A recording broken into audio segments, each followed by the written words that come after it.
കുഴപ്പമില്ലാത്ത രീതിയിൽ ജീവിതം പോയിക്കൊണ്ടിരിക്കുമ്പോഴാണ് 2016 സെപ്റ്റംബർ 2 ശകുന്തളയ്ക്ക് ഒരു സ്കൂട്ടർ അപകടം ഉണ്ടാവുന്നത്.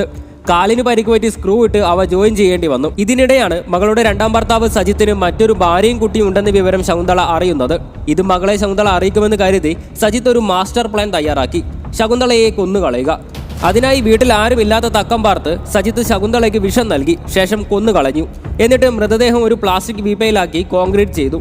ശേഷം എറണാകുളം കുമ്പളം കായലിൽ കെട്ടിത്താഴ്ത്തി. 1.5 വർഷത്തിന് ശേഷം കരക്കടഞ്ഞ വീപ്പയിൽ നിന്നും ദുർഗന്ധം വരികയും പോലീസ് ഇടപെട്ട് വീപ്പ കുത്തി തുറക്കുകയും ചെയ്തു.